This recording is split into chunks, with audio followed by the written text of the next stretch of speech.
saat ku berteduh, ku untai doaku. Mari kita berdoa. Bapa di sorga, terima kasih untuk anugerah kasih-Mu yang terus memberi kesempatan untuk kami belajar, agar kami tidak menyia-nyiakan. Biarlah semasih ada waktu, semasih ada kekuatan, anugerah, kami boleh hidup bertekun di dalam firman Tuhan. Dalam nama Tuhan Yesus kami berdoa. Amin. Shalom Bapak Ibu Saudara sekalian. Kita sudah belajar mengenai istri seperjanjian, istri teman sekutu, dan istri teman pewaris. Nah, hari ini kita lanjutkan berbicara mengenai istri pasangan sepadan. Istri pasangan sepadan. Yang boleh kita baca dari kitab Kejadian pasal 2 ayat yang ke-18. Demikian firman Tuhan. Tuhan Allah berfirman, tidak baik kalau manusia itu seorang diri saja. Aku akan menjadikan penolong baginya yang sepadan dengan dia. Ya, menjadikan penolong atau pasangan yang sepadan dengan dia. Saudara, apa artinya di sini pasangan yang sepadan atau penolong yang sepadan? Yaitu adalah pasangan yang berbicara mengenai kodrat dan kedudukan.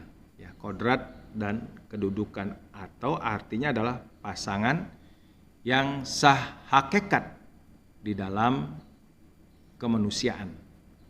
Sah hakikat manusia. Saudara, memang dalam Alkitab, dalam kitab Kejadian pasal 1 ayat yang ke-26 dan 27, ya, Tuhan telah dikatakan menjadikan manusia laki-laki dan perempuan sesuai dengan gambarnya. Jadi ini saudara-saudara dijelaskan prosesnya baik untuk laki-laki maupun juga untuk perempuan. Nah, ada perbedaan kualitas ciptaan manusia dengan ciptaan yang lain. Pada waktu Allah menciptakan langit bumi, itu digunakan kata bara. Bersit bara Elohim. Mayim hasamayim. Jadi untuk ciptaan langit bumi, segala bentangan, bulan, bintang, matahari, ya, dan juga seluruh serwasakan alam ini, binatang, tumbuh-tumbuhan, digunakan kata bara. Kata bara ini adalah mencipta dari yang tidak ada menjadi ada, ya, dari yang ex nihilo menjadi nihilo. Tapi pada waktu sampai pikiran Tuhan, rencana Tuhan untuk menjadikan manusia, nah, kata menjadikan ini tidak digunakan kata bara, tapi kata asa, to make atau perform, ya, membuat, menjadikan. Berarti ada sebuah proses menjadikan. Maka dalam kitab Kejadian pasal 2 ayat yang ke-7 itu adalah menjelaskan tentang proses penjadian daripada Adam, ya, manusia laki-laki. Yaitu ketika itu Tuhan Allah membentuk manusia itu dari debu tanah dan mengembuskan nafas hidupnya ke dalam hidungnya.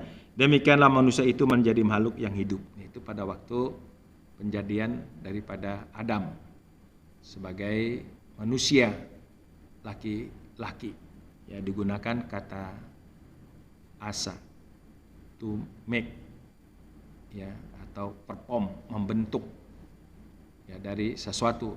Di sini adalah dari debu tanah dan terus Tuhan mengembuskan. Itu prosesnya. Nah, pada waktu manusia telah dijadikan, akhirnya Tuhan juga memperhatikan semua ciptaan yang lain berpasang-pasangan, ada jantan, ada betina. Tetapi manusia itu belum ada pasangannya. Sehingga Tuhan berkata, tidak baik manusia itu atau laki-laki itu seorang diri. Maka akan dijadikan pasangan atau penolong yang sepadan.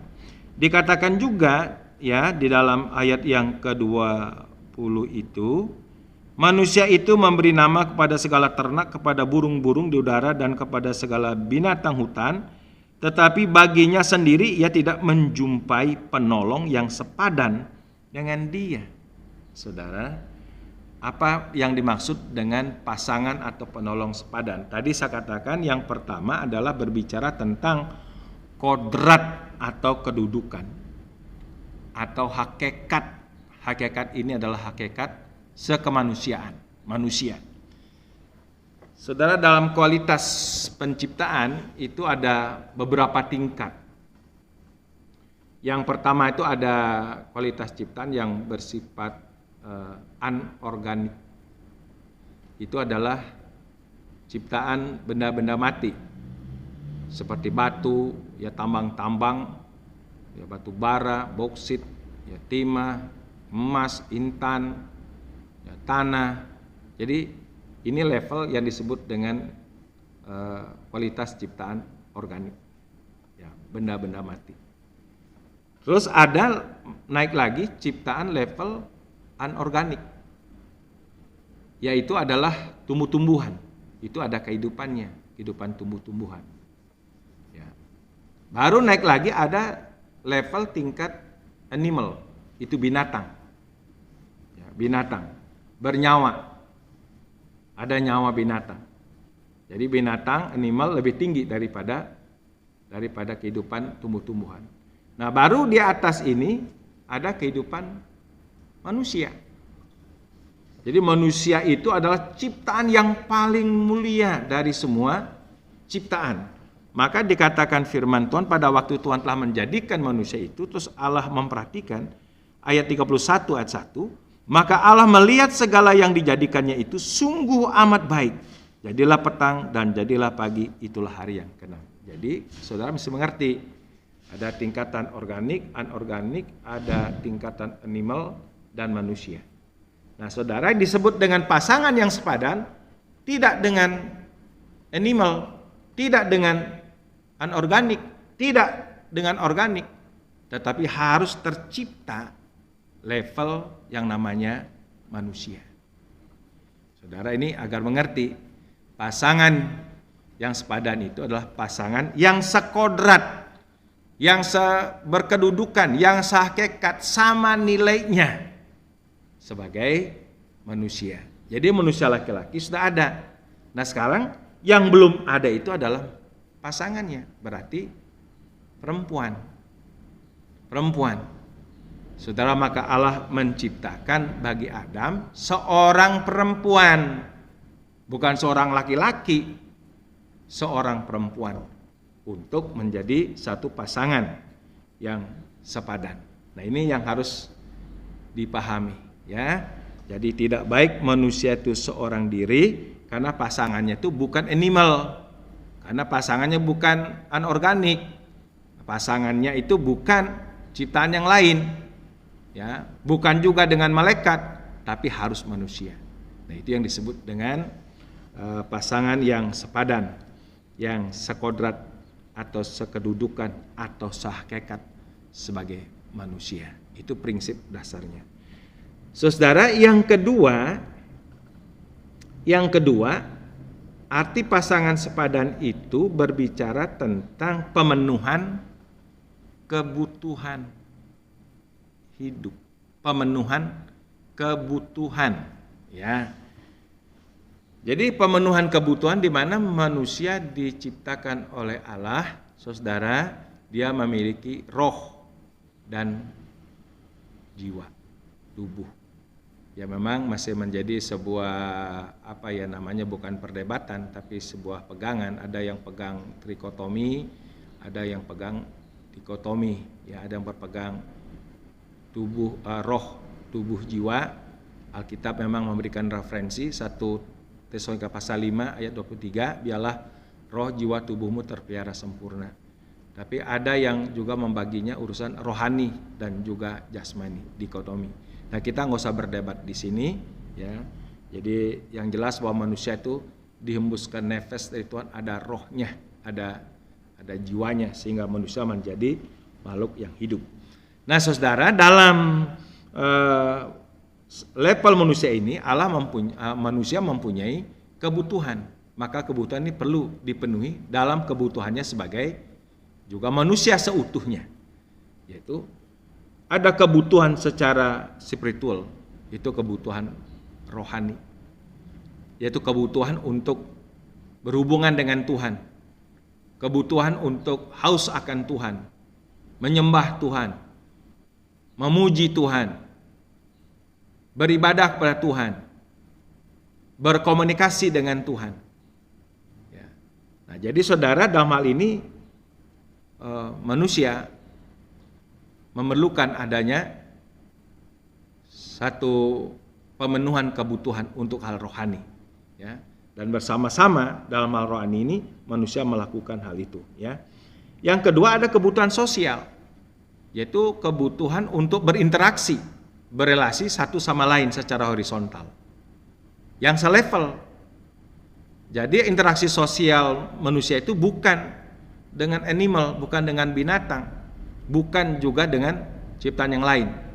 Dia harus memiliki pasangan sepadan untuk berinteraksi secara sosial yang sehakikat dengan manusia.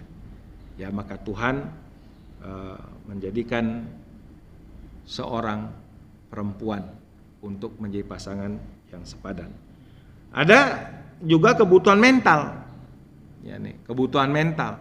Ini kebutuhan mental juga ya kebutuhan jiwa, kebutuhan juga berinteraksi, baik vertikal maupun horizontal, supaya mental manusia itu sehat, maka diperlukan ada sesosok yang sepadan. Ada kebutuhan jasmani, ya, kebutuhan jasmani. Jadi ciptaan yang lain, binatang, berpasang-pasangan, ada jantan, ada betina, dan di mana Tuhan mempunyai rencana berpasang-pasangan ini adalah untuk memperbanyak keturunan. Nah, manusia laki-laki itu belum ada untuk pasangan, untuk dimana dia harus ada satu persekutuan hubungan secara tubuh, interkes. Jadi manusia tidak boleh interkes dengan binatang, ya, tidak boleh interkes juga dengan sesama jenis, harus lawan jenis. Itu pun seorang laki-laki dengan seorang perempuan. Nah, boleh disebut sini adalah sebuah kebutuhan biologis. Karena itulah manusia tidak baik seorang diri, harus ada pasangannya, dan pasangannya itu adalah seorang perempuan yang menjadi penolong yang sepadan. Nah, ini yang harus dimengerti oleh kita, ya, sebagai orang yang percaya kepada firman Tuhan, kepada Tuhan, ya. Makanya dikatakan, ya, sebab itu seorang laki-laki akan meninggalkan ayah dan ibunya dan bersatu dengan istrinya. Di sini adalah hubungan personal, ya, relationship secara fisik dan juga secara mental, secara jiwa, ya, bersatu semuanya. Mereka keduanya telanjang, manusia dan istrinya itu, tetapi mereka tidak merasa malu. Nah, jadi untuk hal inilah diperlukan ada pasangan yang sepadan. Jadi ini konteksnya luar biasa. Jadi Alkitab itu menegaskan pada waktu manusia jatuh dalam dosa, kan manusia banyak melakukan deviasi seks, penyimpangan seks.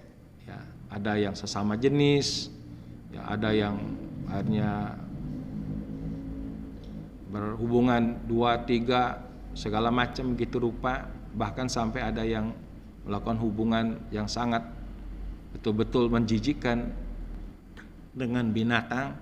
Nah, atas semua kedurhakaan inilah Allah harusnya murka menghukum manusia. Jadi yang pasangan sepadan itu adalah juga dalam kebutuhan fisiknya atau jasmaninya, biologisnya, adalah dibutuhkan seorang perempuan untuk menjadi pasangan yang sepadan, ya. Nah, jadi di sini sepadan baik secara rohani, baik juga secara sosial, baik juga secara mental, baik juga secara jasmani. dalam semua pemenuhan kebutuhan ini. Itu pasangan yang sepadan atau penolong yang sepadan. Kalau dijadikan dari animal, nah itu nggak sepadan. Ya. Apalagi pasangan dari benda mati, ya lebih nggak sepadan lagi. Harus sehakikat, sekodrat dalam kemanusiaannya. Itu adalah pasangan yang sepadan. Nah, yang ketiga, saudara, istri pasangan sepadan ini itu berbicara tentang sebuah prinsip proses. Nah, prinsip proses. Adam dijadikan dalam sebuah proses, Kejadian 2:7, dan Hawa pun dijadikan dalam sebuah proses, digunakan juga sama kata asa, tumik, ya. Maka dikatakan oleh Tuhan, lalu Tuhan Allah membentuk dari tanah segala binatang hutan dan segala burung di udara, dibawanyalah semuanya itu kepada manusia itu untuk melihat bagaimana ia menamainya, dan seperti nama yang diberikan manusia itu kepada tiap-tiap makhluk yang hidup, demikian nanti nama makhluk itu. Manusia itu memberi nama kepada segala ternak, kepada burung-burung di udara, dan kepada segala binatang hutan, tetapi baginya sendiri ia tidak menjumpai penolong yang sepadan dengan dia. Lalu Tuhan Allah membuat manusia itu tidur nyenyak. Ketika ia tidur, Tuhan Allah mengambil salah satu rusuk daripadanya, lalu menutupi tempat itu dengan daging. Dan dari rusuk yang diambil Tuhan Allah dari manusia itu, dibangunnyalah seorang perempuan ya. Jadi tidak dua perempuan. Lalu dibawanya kepada manusia itu. Lalu berkatalah manusia itu, inilah dia tulang dari tulangku dan daging dari dagingku. Ia akan dinamai perempuan sebab ia diambil dari laki-laki. Saudara, jadi ada proses. Adam dari debu tanah dan Hawa diambil dari tulang rusuk laki-laki. Ada sebuah proses. Jadi untuk sepadan ini, saudara, harus kita mengerti sebuah prinsip berjalan dalam sebuah proses. Ini manusia pada waktu belum jatuh dalam dosa. Ya, jadi nggak langsung dijadikan sekaligus jadi gitu, tidak. Ada proses. Ini saya menekankan proses ini penting. Apalagi pada waktu manusia sudah jatuh dalam dosa, wah ini saudara perlu berjuang keras untuk tetap terus berproses menjadi pasangan yang sepadan. Ya, ada proses dalam penjadian, ada proses dalam sebuah pengenalan satu sama lain, ya antara Adam dan Hawa, dan juga ada sebuah proses penyesuaian satu sama lain. Pada waktu manusia sebelum jatuh dalam dosa tidak ada konflik. Konflik mulai jadi pada waktu manusia sudah jatuh dalam dosa. Saudara, karena itu sadarilah kita sekarang ini kita merupakan pasangan-pasangan di dalam Tuhan. Kita manusia yang hidup di bumi, yang dipenuhi dengan onak dan duri, ada banyak persoalan, ada banyak pergumulan. Kita pun hidup dalam sebuah proses jatuh bangun mengiring Tuhan. Makanya kita jangan kaget dengan masalah. Kita jangan kaget dengan persoalan, pencobaan-pencobaan, persoalan-persoalan biasa. Mari kita ingat firman Tuhan, kita adalah pasangan yang sepadan ini. Untuk disinilah kita saling mengenal dalam sebuah proses. Ada persoalan, ada masalah. Ya, ada yang pasangan berbeda pendidikan, ada pasangan yang berbeda suku etnis, ada pasangan berbeda ya karakter dalam hidup ini, saudara. Nah ini yang kita sadari. Ini fakta. Ya, dari suku A ada budaya sendiri, suku B, Tuhan pertemukan. Ini perlu proses. Proses ini berjalan seumur hidup. Makanya sepadan sebagai pasangan suami istri itu adalah proses kerja keras terus menerus di dalam anugerah Kristus. Jangan pernah lelah. Ya, jangan nyerah gitu. Jangan nyerah. Kalau ada perbedaan-perbedaan, mari kita jembati. Karena Tuhan sudah memberikan kepada kita potensi-potensi rohani, itu berkat-berkat rohani. Kasih-Nya yang luar biasa, kasih yang mengampuni, berkat firman-Nya. Firman Tuhan nggak pernah kurang solusi. Nah karena itu kalau ada masalah konflik di antara suami dan istri, jangan kaget. Ini gimana kok begitu ya? Wajar, pencobaan itu biasa. Sikapi aja dengan binormal, datang kepada Tuhan, minta pertolongan Tuhan. Tuhan memberikan Roh Kudusnya. Dan mari kita jangan pernah nyerah untuk berproses. Ini makanya saya katakan pasangan sepadan harus mengerti prinsip proses. Ya, nggak pernah berakhir sampai nanti Tuhan memanggil kita, sampai maut memisahkan kita. Masalah antara pasangan itu tetap ada, entah kecil, entah besar percikannya, jangan pernah kaget. Mari kita sambut semua persoalan, masalah, perbedaan untuk cinta proses, berjalan dalam sebuah proses, jangan pernah nyerah dengan proses. Ya, ini adalah sebuah perjalanan kerja keras terus menerus di dalam anugerah Kristus. Ya, coba ulangin ya, ini adalah sebuah proses kerja keras terus menerus di dalam anugerah Kristus. Saya percaya kalau kita pahami ini, kita akan tetap menjadi pasangan sepadan apapun terjadi. Tidak ada yang dapat memisahkan kita selain maut. Saudara, ada sebuah prinsip dalam sebuah proses ini, setiap kita suami dan istri ada kelebihan, ada kekurangan. Nah, karena itu kalau ingin berbahagia sebagai pasangan suami istri yang sepadan, semua hal-hal yang negatif diminimalis atau diperkecil, diminimalkan gitu. Ya, hal yang negatif dari kehidupan karakter saya ini dikecilin. Apa yang seringkali membuat konflik. Nah, ini harus berjuang. Ya, ditekan, dikecilin. Hal-hal yang positif, yang baik digedein. Ya, diperbesar. Istri juga begitu. Pada waktu kita mengambil prinsip hal-hal yang negatif kita perkecil, kalau habis rasanya sulit ya. Perkecil, yang plusnya itu digedein. Nah, pada waktu kita jalankan dalil ini, saya percaya Bapak Ibu, saya semua pasangan suami istri pasti akan berbahagia menjadi pasangan suami istri yang sepadan di dalam Kristus. Kita berdoa. Bapa di surga, terima kasih untuk pengajaran firman-Mu. Biarlah kami mengerti bahwa kami sebagai suami istri pasangan yang sehakikat dalam kemanusiaan kami. Kami juga pasangan yang saling membutuhkan satu sama lain. Dan biarlah kami belajar pasangan sepadan adalah sebuah prinsip proses yang terus berjalan di dalam anugerah Kristus. Berkati kami sebagai suami istri. Dalam nama Yesus kami berdoa. Amin.